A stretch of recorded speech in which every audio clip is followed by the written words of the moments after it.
শহরে এসেই বৈঠক শুরু অমিত শাহের। ২৬ জনকে নিয়ে বৈঠক শুরু অমিত শাহের। শহরে আজই এসেছেন অমিত শাহ, আর এসেই বৈঠকে বসে পড়েছেন ২৬ জনকে নিয়ে। ২৬-এর নির্বাচনের রণকৌশল ঠিক করতেই কি তার এই বৈঠক? গোটা বিষয়টি বিস্তারিতভাবে জেনে নেব আমাদের বিশেষ প্রতিনিধি অঞ্জন রায়ের কাছ থেকে। অঞ্জন দা, ২৬-এর নির্বাচনের রণকৌশল ঠিক করতেই কি এই ২৬ জনকে নিয়ে বৈঠক? দেখো, অজস্র বৈঠক রয়েছে। যে প্রথম ২৬ জনকে ডেকেছিলেন তারা মূলত বিজেপির যারা সম্পাদক, সাধারণ সম্পাদক, সভাপতি, প্রাক্তন সভাপতি এবং কেন্দ্রীয় অবজারভার যারা আছেন তাদেরকেই নিয়ে মূলত বৈঠকটা করেছেন।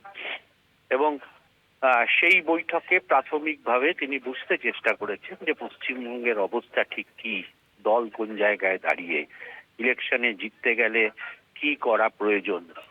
এবং তারপর তিনি তার মতামত দিয়েছেন যে কোথায় কোথায় জোর দেওয়া উচিত বলে আমরা বিজেপি সূত্রে জানতে পারছি। দ্বিতীয় দফার বৈঠক শুরু হয়েছে। সেই বৈঠকে তিনি মূলত সোশ্যাল মিডিয়ার যে প্রোগ্রাম, যে সমস্ত ভিডিও ক্লিপিংস গুলো বিজেপির পক্ষ থেকে ইলেকশন উপলক্ষে তৈরি করা হয়েছে সেগুলো দেখছেন। এবং সেই সঙ্গে সঙ্গে গত কয়েক মাসে সোশ্যাল মিডিয়া ঠিক কত বেশি মানুষের কাছে পৌঁছেছে তার একটা হিসাব তিনি নিচ্ছেন। অর্থাৎ ৬ মাস আগে সোশ্যাল মিডিয়ার যা চেহারা ছিল, এখন কত মানুষ সেই সোশ্যাল মিডিয়া দেখছেন।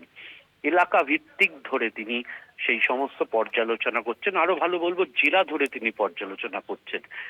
সোশ্যাল মিডিয়ার লোকজনও আছে। এবং তৃতীয় বৈঠক আমরা যা জানতে পারছি সেটা একদম নির্দিষ্ট কয়েকজন সভাপতি, প্রাক্তন সভাপতি, বিরোধী দলনেতা এবং নির্দিষ্ট কয়েকজনকে নিয়ে তিনি পরের বৈঠক করবেন।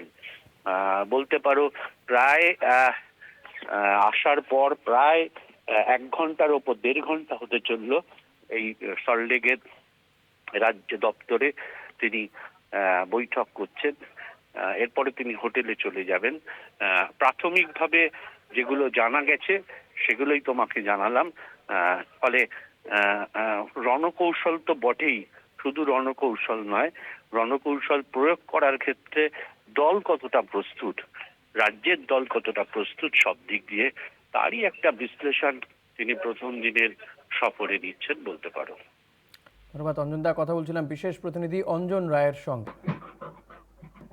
শহরে এসেই ব্যাক টু ব্যাক বৈঠকে অমিত শাহ।